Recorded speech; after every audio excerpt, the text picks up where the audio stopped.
దేవుడు ఒక్కడే అయితే ఆయన పేరేమి? ఎన్ని కోట్ల మంది ఎంతమంది ఉన్నా దేవుడు ఒక్కడే అని అందరూ సహజంగా ఒప్పుకోవాల్సిందే, ఒప్పుకుంటారు. దేవుడు ఒక్కడేలే అంటారు. మరి ఆ దేవుడు ఎవరు అనేటువంటి విషయాన్ని, ఆయన పేరేమిటి అనేటువంటి అంశాన్ని ఈరోజు మనం నేర్చుకుంటాం. నిర్గమకాండములో మోషేకి ఆయన దర్శనం ఇచ్చి, నీవు ఈ ప్రజలను నువ్వు ఫరో దగ్గరికి తీసుకుపో అన్నప్పుడు మోషే అడిగాడయ్యా, ఇట్లా నువ్వు నన్ను పంపమని చెప్తున్నావు, బాగానే ఉంది, ఎవరు నువ్వు అని వాళ్ళు అడిగితే ఏం చెప్పాలి అని అన్నాడు. అప్పుడు దేవుడు ఉన్నవాడను ఉండును అనువాడు ఎలా చెప్పమన్నాడో చెప్పు అని అన్నాడు. దానికి పేరు యెహోవా అని చెప్పు అన్నాడు. అర్థం ఏంటి? యెహోవా అంటే ఉన్నవాడు అని అర్థం. యెహోవా అని అంటే 6వ అధ్యాయం, నిర్గమకాండం 6వ అధ్యాయము 2 నుంచి 6వ అధ్యాయము 2వ వచనం నుంచి. మరియు దేవుడు మోషేతో ఇట్లనెను, నేనే యెహోవాను, నేను సర్వశక్తిగల దేవుడును అను పేరున అబ్రహాము, ఇస్సాకు, యాకోబుకు ప్రత్యక్షమైతిని గాని యెహోవా అను నా నామమున నేను వారికి తెలియబడలేదు. మీ పితరులు ఉన్నారు, వారికి నేను సర్వశక్తి గల దేవుడను అని మాత్రమే తెలిసింది. నీకు చెప్పాను నేను యెహోవా అనే నా నామము అని అన్నాడు. యెహోవాను నా నామము. కాబట్టి దేవుని యొక్క నామము బైబిల్ గ్రంథంలో చెప్తున్నటువంటి ఈ దేవుని నామమును యెహోవా అని అన్నాడు. 3వ అధ్యాయంలో మోషేతో అదే మాటను చెప్పాడు. 3వ అధ్యాయం 14వ వచనంలో 13 నుంచి చదువుతాం. నేను ఇశ్రాయేలీయుల యొద్దకు వెళ్ళి వారిని చూచి, మీ పితరుల దేవుడు మీ యొద్దకు నన్ను పంపెను అని వారితో చెప్పగా, వారు ఆయన పేరేమి అడిగిన ఎడల నేను ఏం చెప్పాలి అని దేవుణ్ణి అడిగాడు. అందుకు దేవుడు, నేను ఉన్నవాడును, బోల్డ్ లెటర్స్ ఉన్నాయి, ఉన్నవాడను అనువాడనై ఉన్నాను అని మోషేతో చెప్పాను. మరియు ఆయన అన్నాడు, ఉండును అనువాడు మీ యొద్దకు నన్ను పంపెను అని నీవు ఇశ్రాయేలీయులతో చెప్పు. మరియు దేవుడు మోషేతో ఇట్లా అన్నాడు, మీ పితరుల దేవుడైన యెహోవా. ఆ యెహోవా అంటే అర్థం ఏంటంటే ఉన్నవాడు అని అర్థం. ఉండును అనువాడు అర్థము. కొంతమంది ఇలాగంటారు, ఉన్నవాడు అనువాడు. సో ఆ యెహోవా అనేటువంటి ఆ పదానికి అర్థము ఉన్నవాడు అని ఇక్కడ జ్ఞాపకం చేస్తూ ఉన్నాం. ఉన్నవాడు. సరే, దేవుని యొక్క పేరు ఈరోజు మనము నేర్చుకుంటున్నాం. బైబిల్ గ్రంథంలో ఆయన పేరు యెహోవా. దాని అర్థము ఉన్నవాడు. అప్పుడు, ఇప్పుడు, ఎప్పుడు ఉన్నవాడు. యెహోవా అంటే ఉన్నవాడు అనేటువంటి అర్థం. ఇది ఆయన పేరు. ఆయన పేరేమని చెప్పమంటే ఈ పేరు చెప్పు అని అన్నాడు కదా, దేవుని యొక్క నామం. సో పేరు అనేది దేన్ని సూచిస్తుంది? పేరు దేన్ని వివరిస్తుంది? పేరు దేనిని తెలియపరుస్తుంది? ఈ విషయాన్ని మనం ఒకసారి ఆలోచన చేయొచ్చు. ఇప్పుడు పేర్లు ఉంటాయి, మనకు కూడా పేర్లు ఉన్నాయి కదా. పేర్లు ఎవరు పెట్టారు? పేరు మా తల్లిదండ్రులు పెట్టారు కదా. తల్లిదండ్రులు మనకు పేర్లు పెట్టారు. ఆ పేర్లను బట్టి బైబిల్ గ్రంథంలో చాలామందికి పేర్లు పెడతారు. పేర్లు పెట్టినట్టు ఉంది. ఆ సందర్భాన్ని బట్టి, ఆ కాలాన్ని బట్టి ఆ జరిగినటువంటి ఆ కార్యాలు, ఆ ఇన్సిడెంట్లను బట్టి ఫలానా జరిగింది కాబట్టి అతనికి ఈ పేరు పెట్టబడింది అనేటువంటి విషయాలు బైబిల్లో చాలా చూస్తారు. అంటే ఆ పేరు చెప్పగానే ఫలానా ఇన్సిడెంట్ గుర్తొచ్చేటట్టుగా కదా, అది అర్థం చేసుకోండి. పేరు ఏం చేస్తుందంటే ఒక ఐడెంటిటీని ఇస్తుంది, ఒక గుర్తింపు ఇస్తుంది. ఫలానా పేరు అనగానే ఓ ఫలానా అతను, తనను తెలియపరచడానికి ఒక పేరు. ఇప్పుడు కొంతమందికి నిక్ నేమ్స్ ఉంటాయి కదా, మామూలు పేరు కంటే నిక్ నేమ్స్ వాళ్ళని ఇంకా బాగా తెలియపరుస్తాయి. ఏమంటారు? నిక్ నేమ్స్ చాలా ఉంటాయి కదా, కొంతమందికి నిక్ నేమ్స్ పెడతారు. ఆ నిక్ నేమ్ పెట్టగానే ఓ పలానాడు వస్తుందా? అంటే ఏం తెలియపరుస్తుంది? ఆ నిక్ నేమ్ వినగానే వాని గుణగణాలన్నీ గుర్తొస్తుంటాయి కదా. ఏదైనా చాలా మీకు తెలుసు, మీరు ఎన్ని నిక్ నేమ్స్ అన్నా గుర్తు తెచ్చుకోండి, ఆ నిక్ నేమ్ గుర్తొచ్చింది వాని జీవితం, వాని క్యారెక్టర్ బయటపడతా వస్తుంది.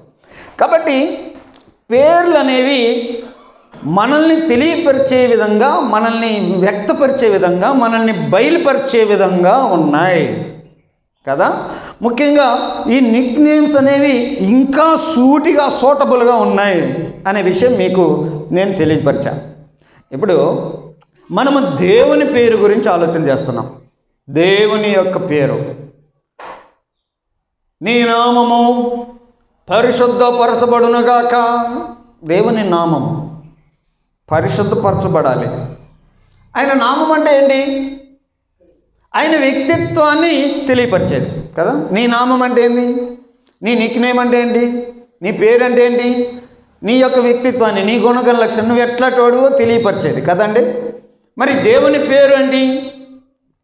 ఆయన పేరు అన్నప్పుడు ఇప్పుడు దేవుడు చెప్పినట్టుగా మీకు ఒక మంచి మాట చెప్తా.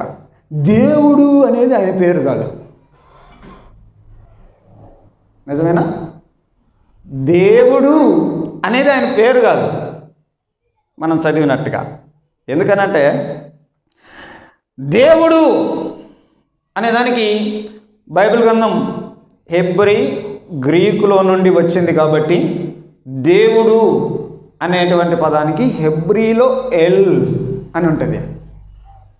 ఎల్ అని అంటే దానికి ఒక సూపర్ న్యాచురల్ పవర్. ఎల్ అని అంటే ఒక సూపర్ న్యాచురల్ పవర్. దేవుడు అని అంటే సమ్ పవర్. అంతేగాని ఆ దేవుడు అనేది దేవుని పేరు కాదు. ఇప్పుడు మనం ఆలోచన చేస్తే దేవుడు అని అంటే ఇప్పుడు మనం భారతదేశంలో చాలామంది దేవుళ్ళు ఉన్నారు కదా, మరి వాళ్ళందరికీ ఒక్కొక్క పేరు కావాలి కదా. ఈ రోజుల్లో దేవుణ్ణి నమ్ముకున్నావా అని అంటే మనం ఏం అడగాలంటే ఏ దేవుణ్ణి నమ్ముకున్నావు అనాలా కదా. దేవుడు అనేది సింపుల్గా దేవుడు అనేది ఆయన పేరు కాదు. దేవుడు అని అంటే ఒక పవర్. ఇందాక చెప్పినట్టుగా నేను సర్వశక్తి గల దేవుడును అని అంతకుముందు మీ పితరులకి తెలియబడింది. కానీ నా పేరు యెహోవా అని మోషేతో చెప్పాడు. మీకు అర్థం చేసుకోండి, దేవుని యొక్క పేరు ఆయనను తెలియపరిచే, ఆయనను వ్యక్తపరిచే విధంగా ఉంది. మోషే అదే అడిగాడు. నువ్వు పంపుతానన్నావు, బాగానే ఉంది. మోషే అడిగేది నీ పేరేంటయ్యా? సో నా పేరు ఇది. దేవుడు అని అంటే దేవుడు అనేది ఆయన పేరు కాదు. దేవుడు అంటే సమ్ పవర్. చాలామంది ఇప్పుడున్నటువంటి మన పరిస్థితుల్లో ఆ పవర్కి వేరు రూపాలు ఇచ్చుకొని ఈ దేవుడు అని పేర్లు పెట్టుకున్నారు, అంతేనా? కానీ దేవుళ్ళు ఎంతమంది? దేవుడు ఒక్కడే కదా. ఆ దేవుడు ఎవరు అని అంటే ఆయన పవర్ అని అంటారు. ఏంటంటే దేవుడు ఒక సూపర్ న్యాచురల్ పవర్ ఉంది మన హ్యూమన్ కైండ్కి. మించిన ఒక సూపర్ న్యాచురల్ పవర్ ఉంది. అది బైబిల్లో దేవుడు అనేటువంటి పదం చాలాసార్లు కనపడుద్ది. దానికి ఎక్కువసార్లు కనపడినటువంటి పదము ఎలోహిం అని ఉంటుంది.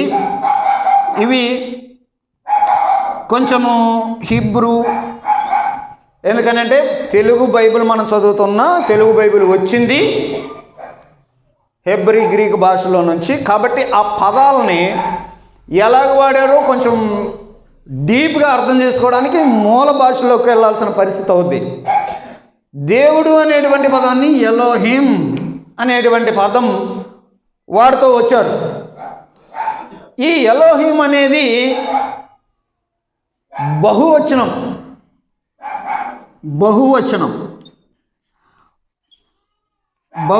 అంటే ప్లూరల్ వర్డ్. ఒకటి కాదు, ఒకటికి మించి ఉంటే. మీకేమర్థం అవ్వాలి అని అంటే, దేవుడు అనగానే ఇది ఒక బహువచన పదము, అందులో ఒక్కటి అని కాదు, బహువచనాలు అంటే 2-3 ఉంటే అలాంటి సందర్భంలో వాడేటువంటి పదం ఎలోహిం, బహువచనం ఎలోహిం అని. ఈ విషయాలన్నీ ఆదికాండంలో నుంచి ప్రారంభంలో నుంచి అలాగనే చెప్పుకుంటూ వచ్చాయి. ఉదాహరణకి గాడ్ ఈజ్ లవ్, దేవుడు ప్రేమయ్య ఉన్నాడు అనుకోండి. దేవుడు ప్రేమయ్య ఉన్నాడు అంటే ప్రేమయ్య ఉన్నాడు అని నీకు ఎలా తెలుస్తుంది? మనం లాస్ట్ సెషన్లో దేవుడు ప్రేమ అని ఎలా తెలిసింది? ప్రేమ ఒక్కరే ఉంటే ప్రేమ అనేది అవతల వ్యక్తి మీద ఎలా వ్యక్తపరుస్తాం? కాబట్టి దేవుడు అనేది ఒక బహువచన పదము. అందులో ఒకరికి మించి వ్యక్తులు ఉన్నారు. ఆ వ్యక్తులు ఒకరిని ఒకరు ప్రేమించుకుంటూ ఉన్నారు. తండ్రి కుమారుణ్ణి, కుమారుడు తండ్రిని, ఇలాగ ప్రేమ.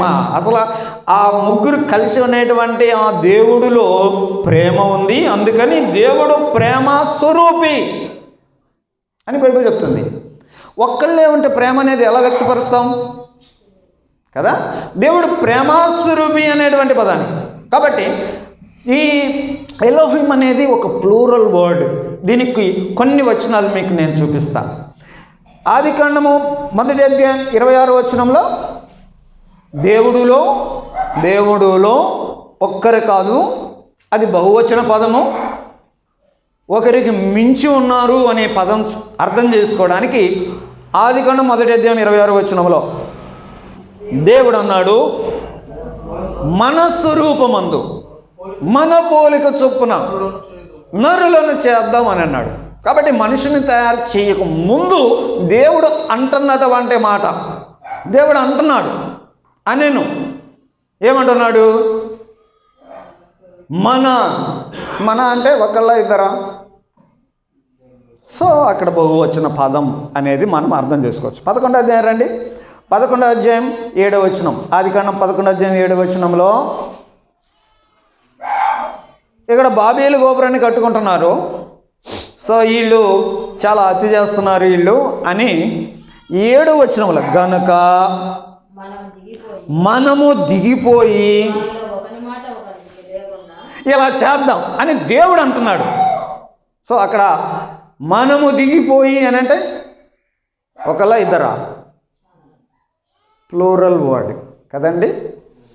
అలాగే యోహాను సువార్త 14వ అధ్యాయం 23వ వచనం. యోహాను సువార్త 14వ అధ్యాయం 23వ వచనం. యేసు, ఒకడు నన్ను ప్రేమించిన ఎడల వాడు నా మాట గైకొనును, అప్పుడు నా తండ్రి వానిని ప్రేమించును, మేము వాని యొద్దకు వచ్చి. మేము అంటే ఒకళ్ళ ఇద్దరా? సో దేవుడు చెప్తున్నాడు, దేవుడు అనేటువంటి పదము ఒక ప్లూరల్ వర్డ్. అందులో ఒకళ్ళు కాదు, ఒకరికి మించి వ్యక్తులు ఉన్నారు అనేది మనం అర్థం చేసుకోవాల్సిన పదం. అయితే ఇప్పుడు దేవుడు చూడండి, ట్రినిటీని నమ్మకపోతే ఆ పదం ఇక్కడ లేదు, బైబిల్లో లేదు కదా అంటే. మొన్న ఆయన అన్నాడు, బైబిల్ అనే పదం బైబిల్లో ఉందా, నాకు చూపి అన్నాడు. బైబిల్ అనేది ఒక గ్రంథము, పుస్తకాలు కలిగినటువంటి కొన్ని పుస్తకాలు కలిసి ఉన్న ఒక గ్రంథం అని దానికి బైబిల్ అనే పదం. బైబిల్ అనే పదం బైబిల్లో చూపి నాకు అని అంటాడు. ఇప్పుడు ట్రినిటీ అనే పదం కూడా బైబిల్లో లేదు. అయితే దేవుడు అన్న చోట ఎలోహిం అనే పదాన్ని, ఒకరికి మించి వ్యక్తులు ఉన్నారు, మనము అనేటువంటి పదాన్ని బైబిల్లో చూస్తున్నాం కదా. కాబట్టి అది నమ్మాల్సినటువంటి పరిస్థితి. సరే, ఇప్పుడు మనం ఏం నేర్చుకుంటున్నాం?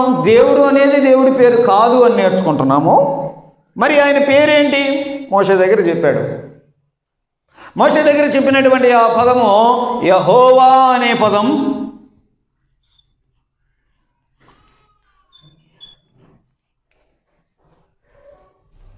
ఇది యెహోవే, యెహోవా అనే పదం. ఇక్కడ మధ్యలో ఓవెల్స్ ఏమి లేవు. దేవుని పదము యెహోవా అని అంటే JHWH అని అక్కడ ఉంటుంది. ఇది యెహోవా అనే నామాన్ని షార్ట్లు చూపించడానికి వాస్తవానికి పలికినటువంటి పదాలు అవి. దేవుని నామాన్ని ఇలాగనే ఇశ్రాయేలీలు పదే పదే పలకరు, తరచుగా దేవుని నామాన్ని పలకరు. ఎందుకని? 10 ఆజ్ఞల్లో దేవుడు వారికి ఆజ్ఞ ఇచ్చాడు. ఏమని? దేవుని నామమును వ్యర్థముగా ఉచ్చరించకూడదు. కాబట్టి దేవుని పదాన్ని పదే పదే పలుకుతున్నారనుకో, యహో యహో యహో అన్నారు అనుకోండి, ఆయన నామాన్ని, ఆయన పేరును పదే పదే పలుకుతా ఉంటే ఏమో ఎక్కడన్నా పొరపాటు జరుగుదేమో అని వాళ్ళు ఏం చేశారనంటే అసలు ఆ పదాన్ని పలకడమే మానుకున్నారు. అది ఒక భయం, అది ఒక భయం. ఆ భయంతో అని ఏం భయం? ఒకవేళ నేను మాట్లాడితే ఒకవేళ వ్యర్థంగా ఏమన్నా అంటానేమో అని. ఇప్పుడు ఫియర్కి ఫోబియాకి తేడా ఉంటుంది. ఫియర్ అంటే భయం, ఫోబియా అన్న భయమే. ఫోబియా ఉన్నవాడు అసలు పోడు. ఇప్పుడు ట్రాఫిక్ దాటాలంటే పిల్లలకి భయం. అది ఫోబియా అయింది అనుకోండి, వాడు ఎప్పుడైనా రోడ్డు దాటుతాడా? అమ్మో, రోడ్డు చూస్తేనే భయపడి పారిపోతుంటాడు కదా. ఫోబియాగా అయిపోయింది వీళ్ళకి. అందుకని ఇశ్రాయేలీయులు ఎప్పుడు కూడా యెహోవా అనేటువంటి నామాన్ని అంత ఈజీగా ఏమీ పలకరు. ఎందుకంటే వ్యర్థంగా మాట్లాడతామేమో. ఈ పదానికి అర్థము యెహోవా అనే పదానికి ఇందాక మనం చెప్పినాం కదా తెలుగులో, ఉన్నవాడను. యెహోవా అనేటువంటి పదానికి అయామ్,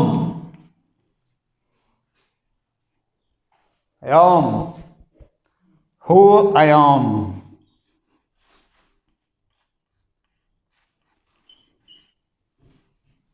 కొంచెం లాంగ్వేజ్ కూడా తెలవాలి, భాషలు కూడా తెలుసుకోవాలి. ఎందుకంటే దేవుని గురించి డీప్ విషయాలు అర్థం చేసుకోవాలంటే డీప్ లాంగ్వేజ్ అర్థం కావాలి మనకి.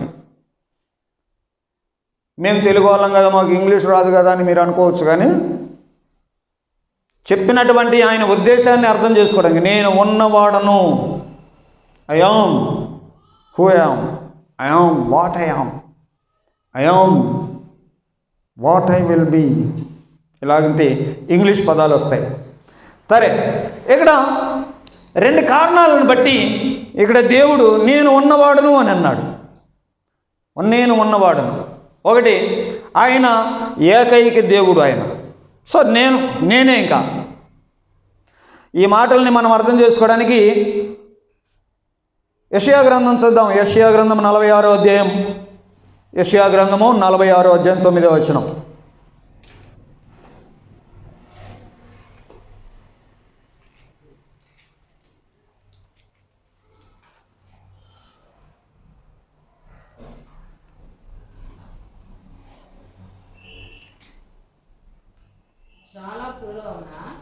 ఓకే.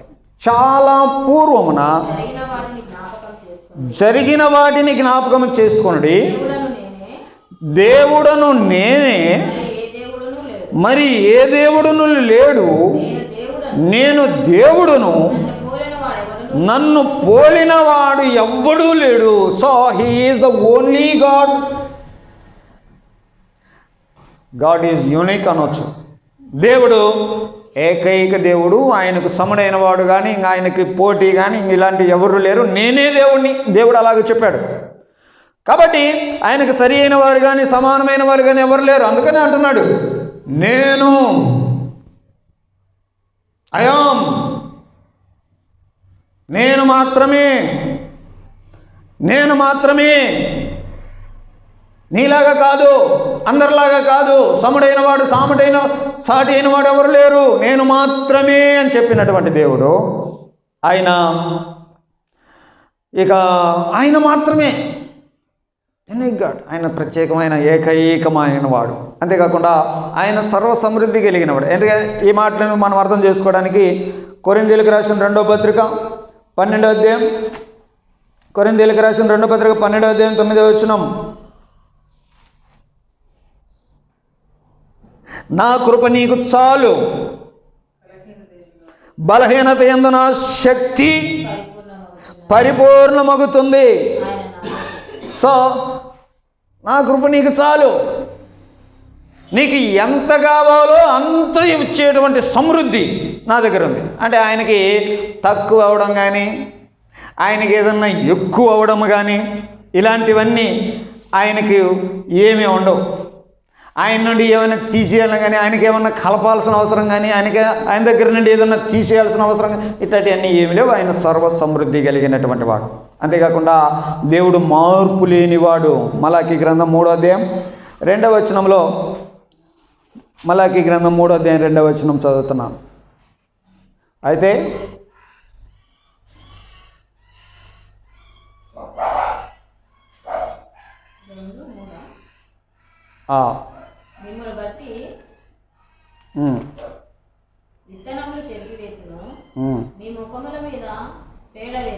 ఓకే, పండుగలలో మీరు అర్పించిన పశువుల పేడ ఊడ్చివేసి స్థలమునకు మీరు ఊడ్చివేయబడదు. 6వ వచనం అలాగే బోధించుచు దుర్బోధ ఏమాత్రమును చేయక సమాధానమును బట్టి యెహోవానైన నేను మార్పు లేనివాడను. సో గాడ్ ఈజ్ అన్చేంజబుల్, ఆయనకు మార్పు లేదు. ఏం మాట్లాడుతున్నావు? నేనే యెహోవాను, నేనే దేవుడును, నేను మాత్రమేనంటే ఆయనలో ప్రత్యేకత కనపడుతోంది. ఆయన మాత్రమే, ఇంకా ఎవరు ఆయనకి సరిపోయేలు కానీ అట్లాంటి వాళ్ళు ఎవరు. ఆయన షీఈస్ డిఫరెంట్ అనే మాట చూసాం.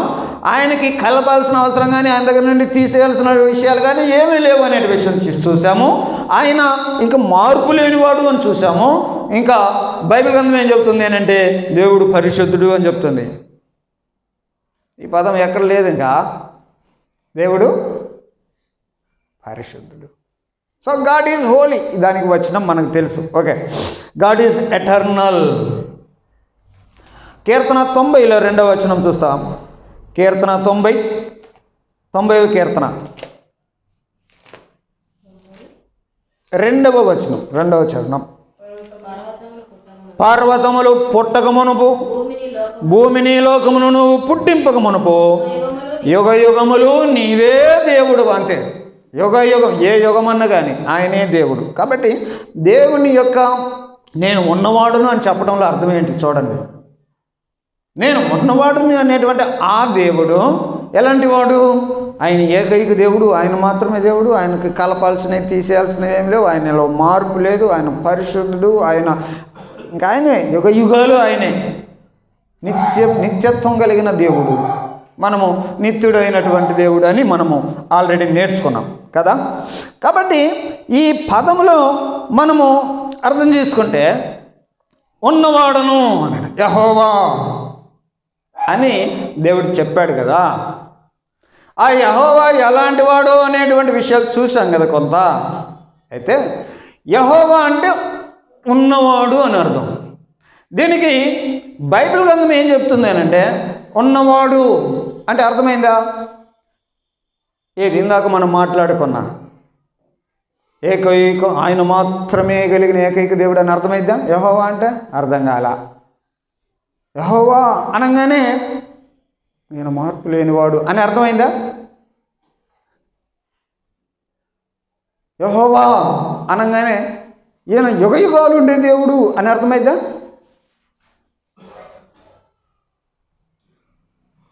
అర్థమైద్దా? అందుకని బైబిల్ ఏం చెప్తుందంటే యెహోవా అనే పేరుకి ఉన్నవాడు అనే దానికి సమ్ డిస్క్రిప్షన్ ఇచ్చి కొంత వివరణ ఇచ్చి ఇది యెహోవా అని చెప్పాడు. అలాంటి పేర్లు దేవునికి ఉన్నాయి. ఎగ్జాంపుల్, యెహోవా ఈరే అనే పదం విన్నారా కదా? ఆ మాటను ఒకసారి బైబిల్లో చూద్దాం. ఆదికాండం 22వ అధ్యాయంలో, ఆదికాండం 22వ అధ్యాయం 14వ వచనంలో అబ్రహాము ఆ చోటికి యెహోవా ఈరే అని అన్నాడు. యెహోవా ఈరే అని దాని అర్థం ఏంటంట? యెహోవాయే చూసుకున్నాను. సరే, మీకు అర్థం కావడానికి కొంత బోర్డు మీద రాస్తున్నాను నేను. యెహోవా ఈరే. యెహోవా అంటే నీకు అర్థమైంది, ఉన్నవాడు. దాని యొక్క కొంత వివరణ ఇస్తూ ఆ పేరుని పెట్టాడు, యెహోవా ఈరే అనే పేరు. యెహోవా ఈరే అంటే యెహోవా అంటే ఆయన చూసుకుంటాడు. యెహోవా ఎలాంటి వాడు అనే దానికి కొంత వివరణ ఇస్తూ పేరు యెహోవా ఈరే. ఇంకో పదం చదువుదాము మనము. నిర్గమకాండములో 15వ అధ్యాయం 26వ వచనం. ఓకే, శ్రద్ధగా విని ఆయన దృష్టికి న్యాయమైనది చేసి ఆయన ఆజ్ఞలకు విధేయులై ఆయన కట్టడలన్నిటిని అనుసరించి నడిచిన యెడల నేను ఐగుప్తీయులకు కలుగజేసిన రోగములలో ఏదియో మీకు రానియను. నిన్ను స్వస్థపరచు యెహోవాను నేనే. యెహోవా రాఫా, స్వస్థపరచు యెహోవా. ఇప్పుడు యెహోవా అంటే ఉన్నవాడే. సో ఆయన యొక్క ఆ క్యారెక్టర్ని మరికొంత వివరించడానికి ఈ పేరు యాడ్ అవుతుంది. మీకు అర్థమవుతుందా? పేరు అని అంటే ఏం తెలుసుకుంటున్నాము? ఒకళ్ళ వ్యక్తిత్వాల్ని తెలియపరిచేది. యెహోవా ఈరే అని అంటే చూచుకునేవాడు. యెహోవా రాఫా అంటే స్వస్థపరిచేవాడు. ఉన్నవాడు అనేవాడు, స్వస్థపరిచేవాడు అనే మాటలు చూస్తా ఉన్నాం. ఇంకా ఈ 17వ అధ్యాయం చేద్దాం. ఇక్కడే 17వ అధ్యాయం 15వ వచనం. ఓకే, యెహోవా నిస్సి. దాని అర్థం ఏంటి? ధ్వజము అనే పదం. ఇలాగిన మనం చూస్తే యెహోవా షమ్మా.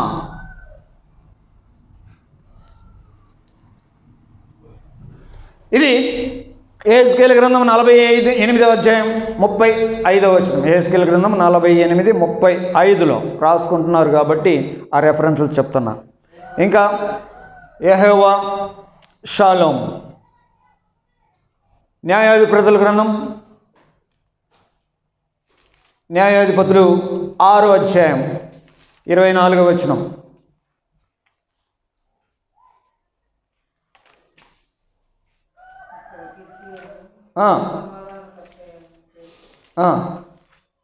సమాధానకర్త యగు దేవుడు యెహోవా షాలోమ్. తర్వాత యెహోవా సిద్దికి. దీనికి ఇర్మియా గ్రంథం 23వ అధ్యాయం 6వ వచనం. సో ఇలాగన ఇప్పుడు మీకు ఏమర్థమవుతుంది ఈ పేర్లన్నీ చెప్పటంలో అంటే, యెహోవా అనే పదము, ఉన్నవాడు అనే పదము, ఆ పదాన్ని ఇంకొంత డిస్క్రైబ్ చేయడానికి, ఆ పదాన్ని ఇంకొంత వివరించడానికి, ఆ క్యారెక్టర్ని ఇంకొంచెం తెలియపరచడానికి ఆ పేరుకు ఇంకొంచెం యాడ్ చేస్తున్నట్టుగా మనం చూస్తూ ఉన్నాం కదా. ఇప్పుడు ఇలాగన తన పేరుకు ఆయన నిజతత్వాన్ని, చూసుకుంటాడు యెహోవా, చూసుకుంటాడు యెహోవా, స్వస్థపరుస్తాడు యెహోవా, సమాధానం ఇస్తాడు యెహోవా. యెహోవా సిద్ధికి, ఆయన నీతి, యెహోవా నీతి. కాబట్టి దేవుని యొక్క క్యారెక్టర్ని వివరించడానికి ఈ పేర్లు అడిషనల్గా కలుపుతున్నాయి. సరే, అదంతా దేవుడు ఇశ్రాయేలు ప్రజలకి ఆయన క్యారెక్టర్ని వివరించుకోవడానికి ఆయన పెట్టుకున్నటువంటి ఆయన గురించి చెప్పినటువంటి పేర్లుగా మనం చూస్తాం. పేరు అని అంటే ఆయనను వ్యక్తపరిచే పేరు. సరే, ఇప్పుడు మనం ఎందుకు వాడట్లేదు ఇలాంటి పదాలు? నిస్సి, రఫా, సిద్దికి, ఈరే ఇలాంటి పదాలు మనం ఎందుకు వాడట్లేదు? ఇప్పుడు చూడండి, బైబిల్ గ్రంథంలో ఆయన యెహోవా, ఇప్పుడు బైబిల్లో ఉన్న దేవుడు యెహోవా. సో యెహోవా సాక్షులం మేము అని కొంతమంది వస్తుంటారు. ఓకే, యెహోవా సాక్షి, యెహోవాయే దేవుడు, యెహోవాయే దేవుడు. ఓకే, వాళ్ళు వచ్చి పనిచేస్తున్నారు, ఆయన తప్ప వేరే దేవుడు లేరు, ఆయనకు మాత్రమే మనం ఉండాలి అని అనే మాటలు చూస్తూ ఉన్నాం. సరే, యేసుక్రీస్తు లోకానికి వచ్చిన తర్వాత ఆ యెహోవాను మనకు పరిచయం చేస్తూ ఏమని పరిచయం చేశాడు చెప్పండి? తండ్రి అని పరిచయం చేశాడు. బికాజ్ ఆయన చెప్పాడు, మీరు ప్రార్థన చేసేటప్పుడు మీరు యెహోవా అనాల్సిన అవసరం లేదు. అదే కదా, మామూలుగా అయితే ఆయన పేరు యెహోవా కదా. మీరు ఒకటి గమనించాలి, యేసు ప్రభు వచ్చినటువంటి ఆ వంశం ఏ వంశం? యోధా వంశం, ఇశ్రాయేలీయులలో నుండి వచ్చినటువంటి వాడు. ఆయన దావీదు గోత్రములో నుండి వచ్చినటువంటి వాడు, యూదుడు. కాబట్టి యూదులకు సంబంధించినటువంటి బ్యాక్గ్రౌండ్లో వారి దేవుడు ఏమేమి విషయాలుగా ఎలా దేవుడు వాళ్ళకి పరిచయం చేసుకున్నాడు, ఆయన పేరేంటి, ఈ విషయాలన్నీ వాళ్ళకి అవగాహనే. అవును కదా? యేసు ప్రభు కాలానికి బైబిల్ ఉందా? ఉందా లేదా? గ్రంథం ఉందా అంటున్నా. ఏ గ్రంథం ఉంది? ధర్మశాస్త్ర గ్రంథమే ఉంది. కొత్త నిబంధన యేసు ప్రభు టైంకి లేదు కదా. యేసు ప్రభు చనిపోయిన తర్వాత, తిరిగి లేచిన తర్వాత రాయబడింది క్రొత్త నిబంధన. మరి యేసు ప్రభు కాలంలో గ్రంథం చదవాలి అని అంటే ఏం చదవాలి? ధర్మశాస్త్రం చదవాలి. సో ధర్మశాస్త్రంలో, పాత నిబంధనలో, ప్రవక్తల గ్రంథంలో, కీర్తనల్లో అంతవరకు ఉంది వాళ్ళ దగ్గర. ఎందుకంటే అప్పటికి అవి రాయబడి ఉన్నాయి కాబట్టి వాటిలో దేవుడు ఏమని ప్రత్యక్షపరుచుకున్నాడో ఆ సంగతులు వాళ్ళకి ఐడియా ఉంది. సార్, దేవుడు ఏమని ప్రత్యక్షపరుచుకున్నాడు? యెహోవా అని, ఆయన క్యారెక్టర్ ఇలాంటిది అని రకరకాల పేర్లు, యెహోవా నిస్సి, యెహోవా ఈరే, ఇలాంటి పేర్లన్నీ చూస్తూ వచ్చాం. అయితే అలాంటి దేవుణ్ణి బయలుపరచడానికి యేసుక్రీస్తు వచ్చి మీరు యెహోవాకు ప్రార్థన చేయండి అనలేదు. కానీ పరలోకమందున్న మా తండ్రి అని కొత్త నిబంధన వచ్చేసరికి ఈ గొప్ప మార్పును యేసు ప్రభు వారు తెచ్చారు. ఆయన వాడాడు ఏమని? నా తండ్రి అని అన్నాడు. నా యెహోవా అని యేసు ప్రభు అనలేదు కదా. దేవుడు ఆయనని నా యెహోవా అనలేదు, నా తండ్రి అని అన్నాడు. ఆయన మాత్రమే అనగడం కాకుండా తనను అనుసరించే శిష్యులకు కూడా మీరు కూడా ఇలాగ చేయండి అని అన్నాడు. ఏమన్నాడు దేవుణ్ణి? నా తండ్రి అని దేవుణ్ణి ఇలాగ పిలవండి అని అన్నాడు. నిజానికి ఇశ్రాయేలీయులు ఎవరు అలాగన తండ్రి అని ఎవరు పిలిచేవాళ్ళు కాదు. ఎందుకనంటే ఆయన తండ్రి అనే సంగతి ఇశ్రాయేలీయులకు తెలియదు. ఆయన పేరు పిలవడానికే, పేరు పలకటానికి భయపడతారు. లార్డ్, ప్రభువా, అలాగని పలుకుతూ ఉంటారు. అందుకని ఇంగ్లీష్ బైబిల్లో LORD అనే క్యాపిటల్ లెటర్స్ కనపడతాయి యెహోవా అన్న చోటల్లా. ఓకే, ఇప్పుడు దేవుణ్ణి ఇలా పిలవడానికి యూదులు ఎప్పుడు ప్రయత్నించలేదు. కానీ యేసు ప్రభు వచ్చి తండ్రి అని అన్నాడు. ఈ తండ్రి అని పిలవటంలో దేవునికి మనకి ఉండేటువంటి మధ్యలో ఉండేటువంటి ఒక మంచి రిలేషన్. తండ్రి అనగానే కొంచెం దగ్గర ఫీలింగ్ వస్తుంది కదా. కాబట్టి ఆ రిలేషన్ తెలియపరచడానికి అని అన్నాడు.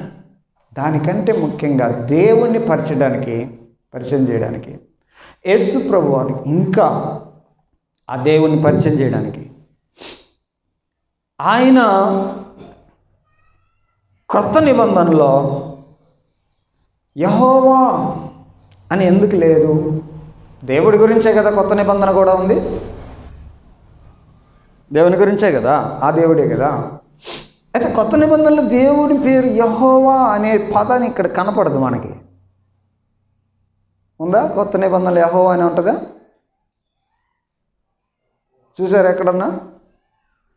క్రొత్త నిబంధనలో యెహోవా దేవుడు నేనే అయాం ఉన్నవాడను అని అన్నాడు కదా. నేనే అయాం హూ అయాం. ఆ యెహోవా అనేటువంటి ఆ పదం నీ కొత్త నిబంధనలు కనపడలేదు. అయితే దేవుడు లేడా? కొత్త నిబంధనలో దేవుని గురించి లేదా? ఉంది. ఉన్నవాడను నేనే అనేటువంటి ఆ పదాన్ని యేసు ప్రభువారు స్వయంగా ఆయనే నేను ఉన్నవాడను అని చెప్పాడు. కొత్త నిబంధన వచ్చేసరికి ఒక అద్భుతమైనటువంటి విషయాన్ని యేసు ప్రభు చెప్పాడు. యెహోవా అంటే అర్థమేంటి? నేనే జాహ్వే, అది కదా, ఉన్నవాడును నేనే. దానికి వివరాలు మనం ఇప్పటిదాకా చూసాం పాత నిబంధనలో. ఆయన మాత్రమే ఉంటాడు, ఆయనకి ఇది లేదు అది లేదు, ఆ విషయాలన్నీ చూసాం. అలాంటి నేనే అయాం యాహ్వే అనే పదాన్ని, ఆ యెహోవా అనే పదాన్ని యేసు ప్రభు తనకు తానే చెప్పుకున్నాడు, నేనే అని. అందుకని కొత్త నిబంధనలో యెహోవా అనే పేరు లేదు. యెహోవా అంటే అయాం నేనే అనే పదం. ఆ విషయాన్ని యేసు ప్రభు వారు స్వయంగా అయాం యెహోవా అన్నట్టుగా, నేనే అన్నట్టుగా చెప్పాడు. తనను తాను అలాగనే తెలియజేసుకున్నాడు, నేనే. పాత నిబంధనలు ఏం చెప్పాము? నేనే అన్నాడు కదా. కొత్త నిబంధనలో యేసు ప్రభు అన్నాడు నేనే అని. ఏదైతే మీరు దేవుని యొక్క నామము నేనే యెహోవే అనే పదాన్ని చూస్తున్నారో అదే విషయాన్ని యేసు ప్రభు తనకు తాను ఆపాదించుకొని చెప్పాడు. ఎలా చెప్పాడు? యోహాను సువార్తలో 7 సార్లు అలా చెప్పాడు. యోహాను సువార్తలో, యోహాను సువార్త చూస్తే 8వ అధ్యాయం 12వ వచనం. యోహాను సువార్త 8వ అధ్యాయం 12వ వచనంలో నేను లోకానికి వెలుగును అన్నాడు. I am the light to the world. నేనే అయాం అనే పదం, నేనే అని పదం అన్నాడు. తర్వాత 6వ అధ్యాయం 35వ వచనం.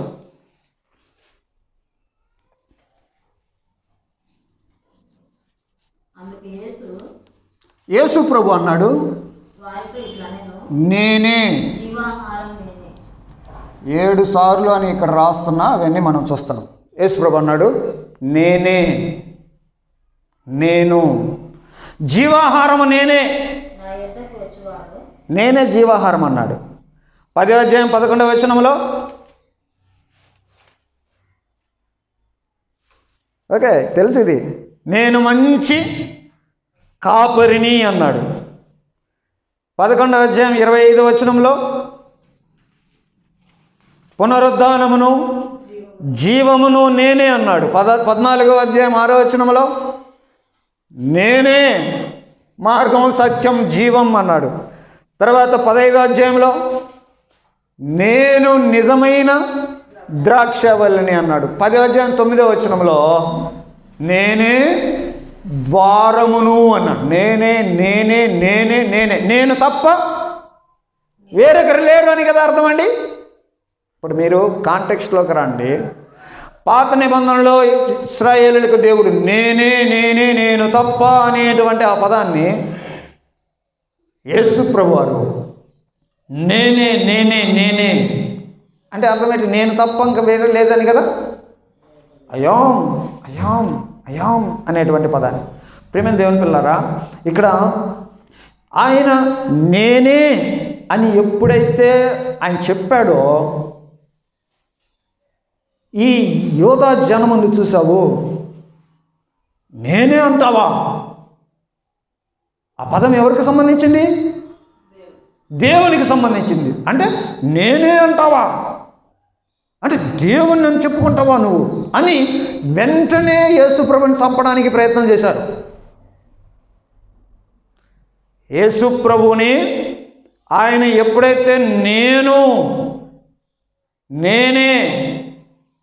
అని ఎప్పుడైతే ఆయన తనను తాను చెప్పుకుంటాడో వెంటనే యూదులు ఏం చేశారన్నారు?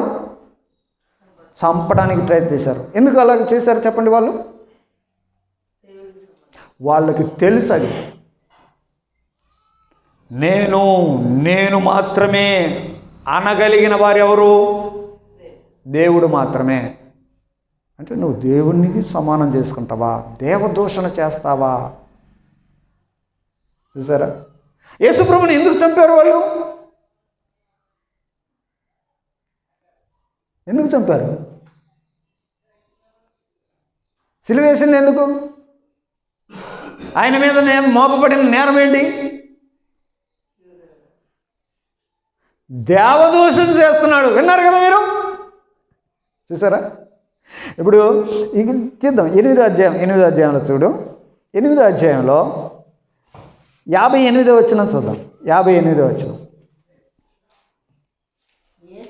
యేసు అబ్రహాము పుట్టక మునిపే నేను ఉన్నాను అని చెప్పుతున్నాను అన్నాడు.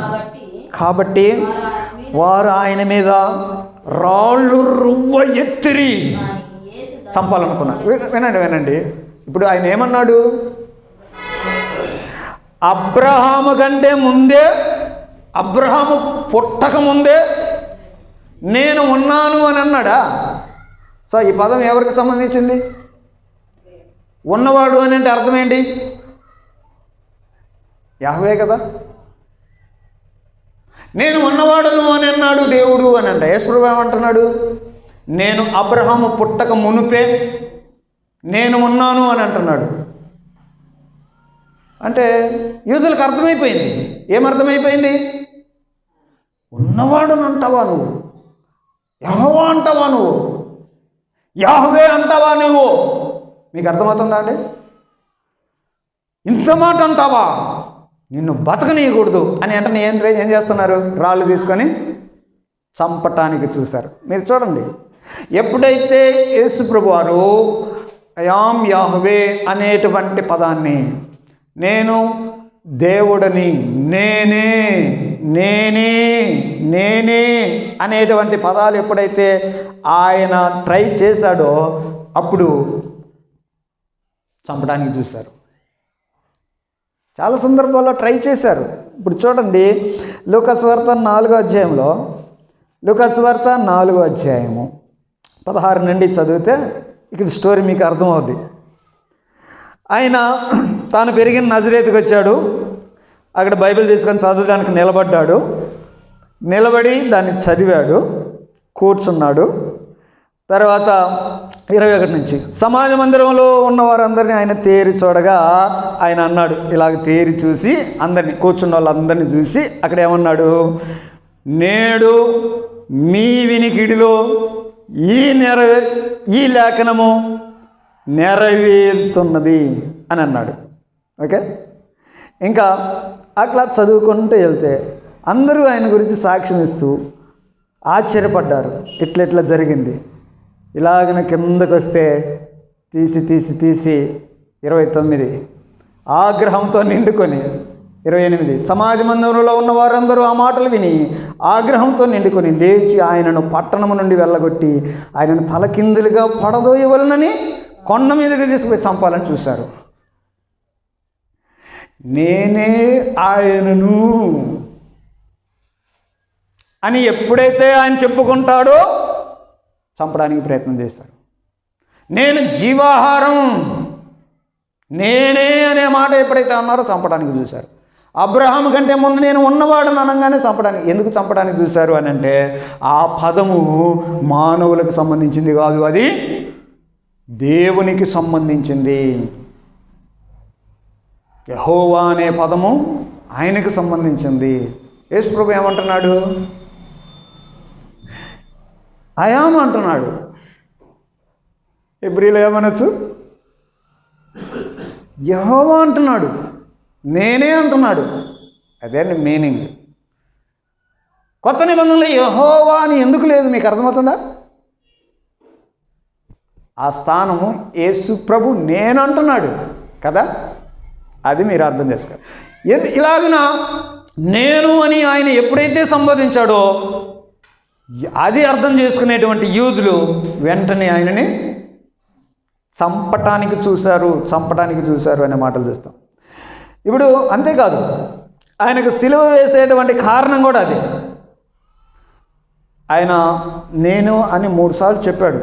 ఏది? జీవాహారం ఇలాంటి పదాలు కాకుండా అబ్రహాము కంటే ముందు ఉన్నవాడని చెప్పాడే. నేనే అనే పదం అది దేవునికి సంబంధించిన పదం, అది దేవుని పదం కదా. అయాం హెబ్రీలో యాహ్వే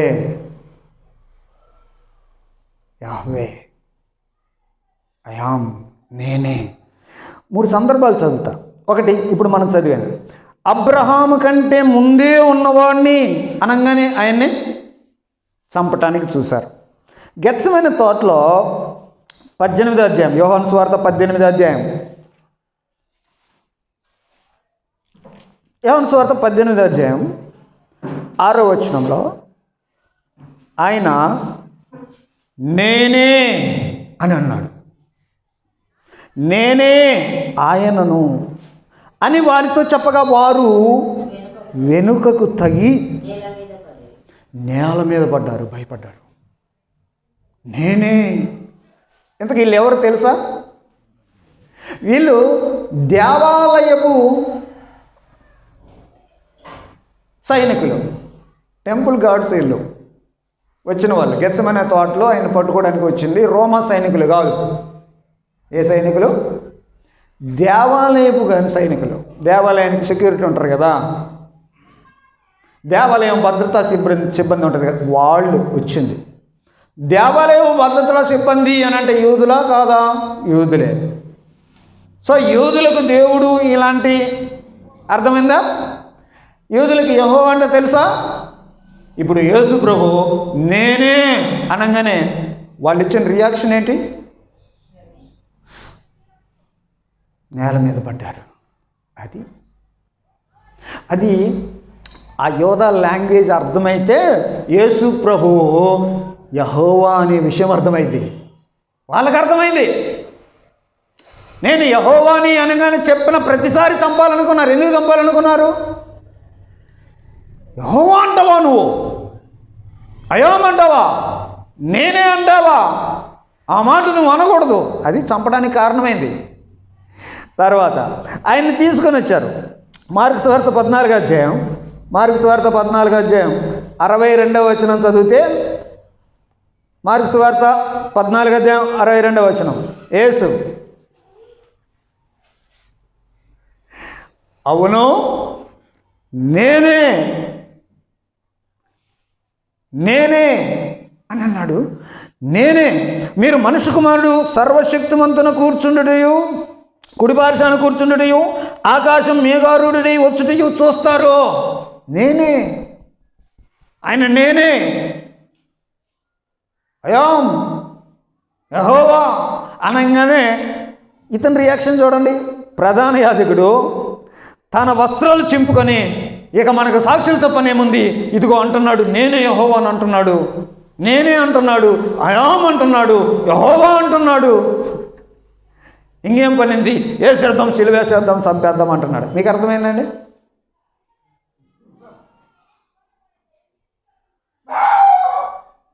ఏమర్థమైంది చెప్పండి? దేవుని పేరేంటి? ఉన్నవాడు. ఇప్పుడు ఏం పేరు?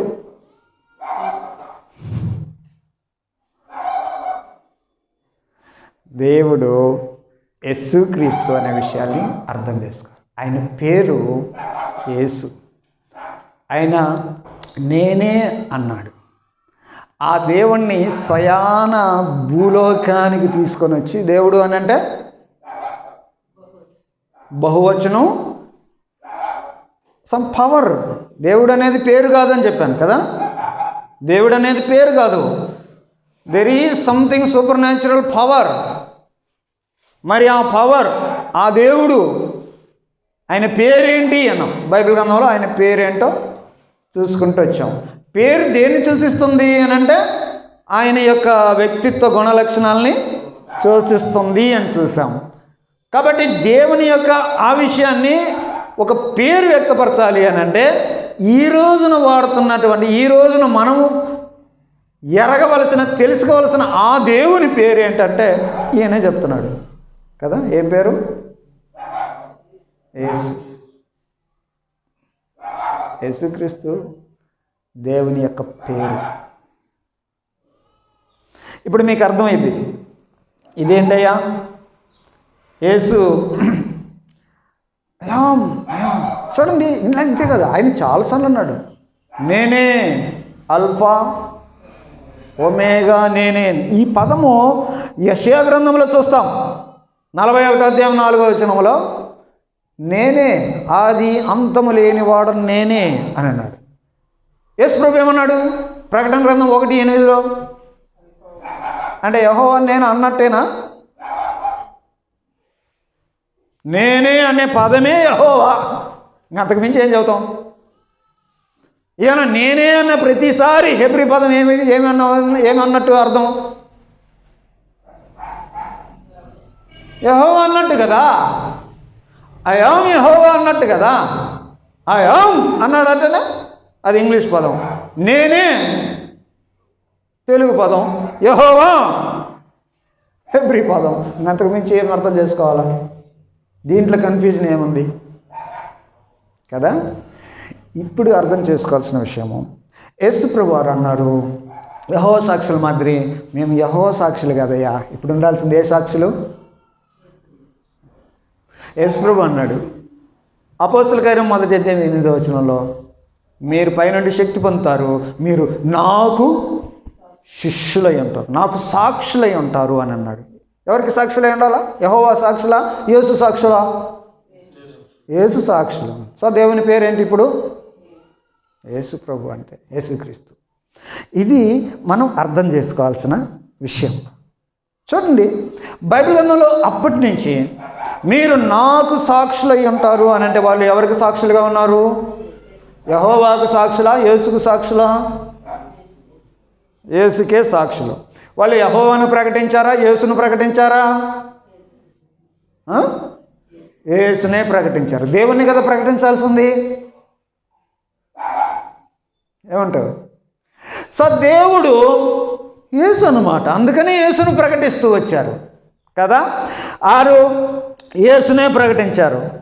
ఆ నామమే అన్నిటికంటే పైనామం. ఇంకా దాన్ని మించిన పేరు ఎవరి పేరు? ఆ నామం కంటే పైనామం ఏమీ లేదు. ఇంకా దాని వచనాలన్నీ మీరు కొత్త నిబంధనలు చాలాసార్లు చూశారు. ఇప్పుడు మత్తయి సువార్త 28వ అధ్యాయం, మత్తయి సువార్త 28వ అధ్యాయంలో చివరిలో చెప్పాడు మీరు సమస్త లోకానికి వెళ్ళి సమస్త జనులను శిష్యులనుగా చేయండి, తండ్రి యొక్కయు కుమారుని యొక్కయు పరిశుద్ధాత్మ యొక్కయు నామములోనికి, నామములలోనికా లేకపోతే నామములోనికా? దేవుని పేరు వింటున్నాము. దేవుడు అని అంటే అది ప్లూరల్ వర్డ్ అని, అందులో ముగ్గురు వ్యక్తులు ఉన్నారు అని ఆ ముగ్గురు వ్యక్తులు ఇక్కడ చెప్తున్నారు. తండ్రి యొక్కయో, కుమారుని యొక్కయో, పరిశుద్ధాత్మ నామము ఒకటే, కానీ వ్యక్తులు ఎంతమంది ఉన్నారు? సో ఎలాగైనా బాప్తిసం ఇవ్వండి అని అన్నాడు. అందుకని వీళ్ళు ఏం చేశారని అంటే బాప్తిసం ఇచ్చారు. ఏం పేరు మీద? తండ్రి, కుమారు, పరిశుద్ధాత్మ నామంలో. లూకాసు వార్త 2:38 కాబట్టి మీరు మారు మనసు పొంది పాప క్షమాపణ నిమిత్తం ప్రతివాడు ప్రభు అయిన యేసుక్రీస్తు నామమున బాప్తిసం పొందండి. వాళ్ళు బాప్తిసం ఇచ్చారు. ఏ పేరు మీద ఇచ్చారు?